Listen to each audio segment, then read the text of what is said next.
Hey YouTube and music lovers of all kinds. Welcome to Vlogtastrophy. I'm Jeffery Curtis. And we're going to be talking today a little bit about creating a home studio. Now, what you need to create a home studio varies, right? And what is your goal for creating a home studio? There's lots of different goals. If you want to make the perfect beat, perfect music right from your home, you know, it is possible. Sure, many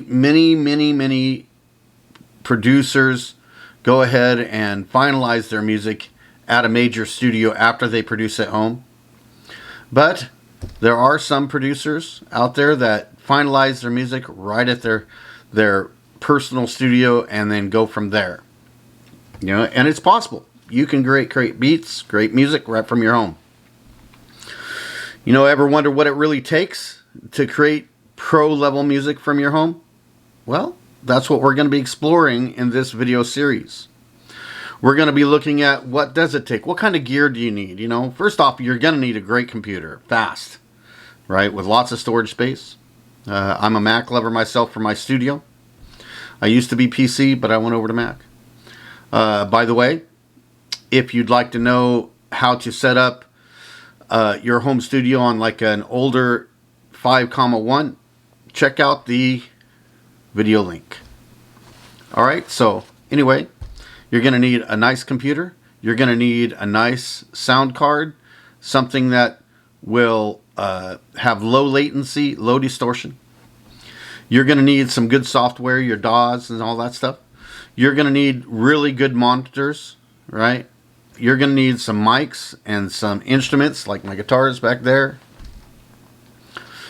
All that stuff you're going to need. But you're going to need some other stuff first. You're going to need a good room. A room that you can create a studio in. So before you start thinking about what you want to do with your studio, you need to think about what your studio needs to do for you. Right? And you got to think about these 3 things or 4 things. One, it has to inspire you to create music. Your studio has to have an environment that inspires you to create music. If it doesn't, then you're going to have a problem. Also, it has to be good acoustic, right? Acoustically well designed. How we can check that is what this video is going to be about. Now, thinking about your home studio, many people choose to have their studio right in their bedroom. And while this is good if you're a single guy and you got nothing else going on in your life, even then, I would recommend probably creating a separate space.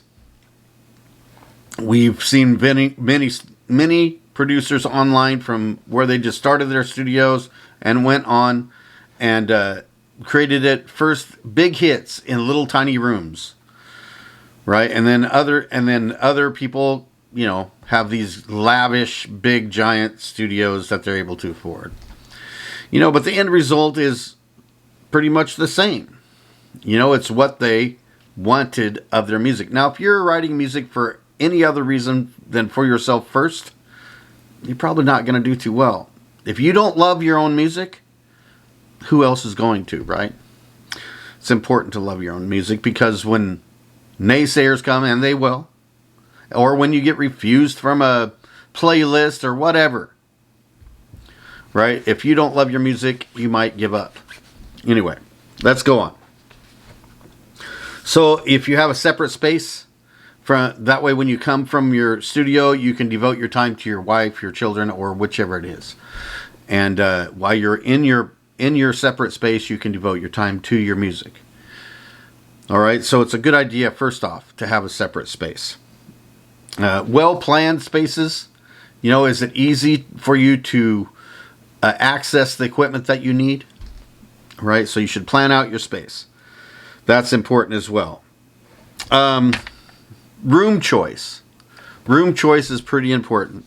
Now, the shape of the room, specifically, really has an impact on how well the studio functions, your studio room functions. As far as reverb goes, room noise goes, whether you're absorbing bass or trebles or mid ranges or whatever, or creating distortions, all that happens because of room size, room shape, and also as far as what the walls are made out of. All right, so all those things you got to take into consideration. Right now, drywall is pretty good. It doesn't reflect a lot. You know, it does reflect, right? But most drywall surfaces have texturing, and texturing tends to help it not to reflect. A room that will work is a room that you feel comfortable in, a room that has low reverb. In other words, more on the dead side. If it has a lot of reverb, we call it a live room. If it has low reverb, we call it a dead room. So something, for most producers, they prefer a more dead room because you can add reverb and echo and delay in, but it's really hard to take it out, right? So better to have a more dead room, in my opinion. All right, so when you've decided that you found a room, then there's some tools that you can use. All right, so one of the tools that I recommend, is to buy yourself EQ room analyzing mic. And while you can go very expensive, I would recommend not going expensive. This is the ECM 8000 made by Behringer. And you can check the affiliate link below if you'd like to purchase it. You can make me some money and save you some money. All right, so here we go. Here's the ECM 8000. When I bought that, I got it with this stand here, a little desk stand. Nowadays, they sell them with different stands and stuff, but there's also a stand in my affiliate link below. You take that, and it's designed to look at what your room is doing acoustically. Now, you plug that into your computer, and you run another piece of software. The piece of software that you run is called the Room EQ Wizard. Is what I recommend. It's free, right? You can use the Room EQ Wizard and set it up. Now, there's a little bit of a learning curve. If you mess around with it, you'll figure it out. We'll show you a little bit here on the computer in a second. And it provides you with an idea, right? It's not perfect, right? But it gives you an idea of the problems of your room, whether it's absorbing bass, whether it's distorting in a certain frequency, where it drops off, all those things. Okay? So we'll look at that right now. Okay, first off, you want to set up your microphone. It comes with this nice little stand.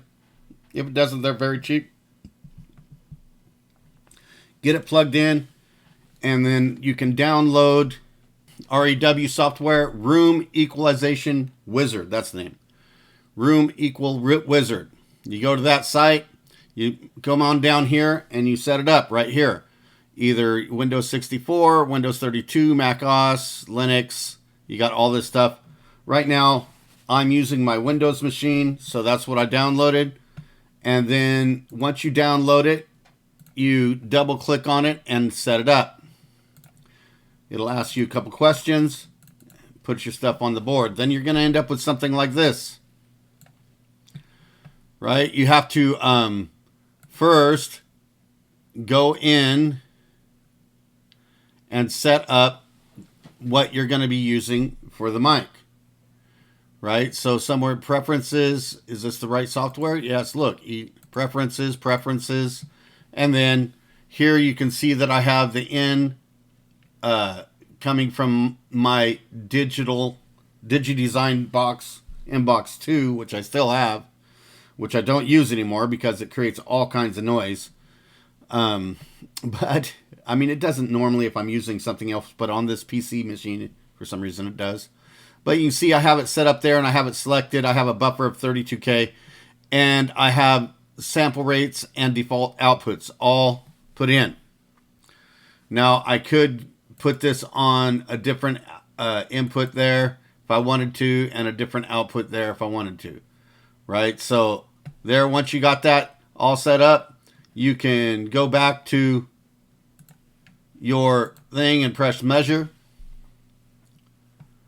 And we can see right down there that the microphone is picking up my signal. Right? It's kind of, and it shows you, if you hover right over there, it says it's picking it up. If you don't see this, that means you have something wrong. You didn't turn on, and this mic is not passive, it is active. You have to put voltage to it. That's why I'm using my sound card, is to be able to put the voltage to it. All right, so once you have this, you can look at SPL. You can set this to sweep, right? And you can set your testing stuff right there. You can check your levels if you want to by clicking check levels. And it should come up. Okay, it did. So it shows you right here lows and highs. And then we can start. Oh, first you have to turn it up. So if you have it wrong, guess what? The highest level is input.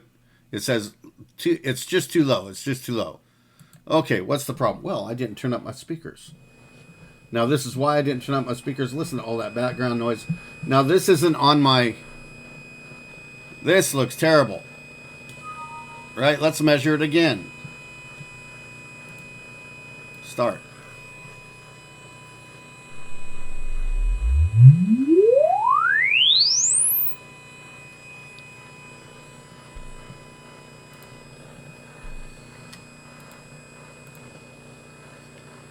Okay. Good. Turn that back down. Now this is showing my room dynamics right here. This is pretty good. It shows that I have some bass issues that drop off after what? 30 hertz. Actually right here about 40 hertz. We have some drop off right here. Right? So this room, I'm not going to need to put any kind of bass absorption in, right? Normally if you see, well, maybe something right here, right? From 40 to 50 hertz, we see a little bit of a decrease. Increase here. And so we see this drop off over at the high end after 10K. Well, that's okay. We can make this up a little bit. But we see overall what this is. So here's a better view. Distortion. Impulse. Oh, look at that. Not good. Filtered IR. Okay, so we're really picking up some high frequencies. Impulse, we picked up high frequencies. Distortion, we had some distortion from 40 to 50, from 100 to about, right, we got some highest distortion right there. Then we have a drop off. What we really would like to see is as flat as possible. So this is the best way. This is the main way. Room simulations. Here's some other simulations you can look at. This is basically my room right here. Here's some other simulations. Right, all these things are right here. Right, you can explore this. There's some other classes on this that you can check out. Let's switch back to the other camera. All right, so that'll be it. So don't forget that there's an affiliate link below, and there's all kinds of stuff. Don't forget to like, subscribe, ring the bell. This is going to be a multi-video series. We're going to cover lots of stuff. If you have something specific that you'd like me to cover, go ahead and put the comment down below. I'd be glad. All the comments are welcome. And we're just going to continue this epic music conversation. Epic music conversation. Right? Until next time. We'll see you later. I'm Jeffrey Curtis. Have a great day.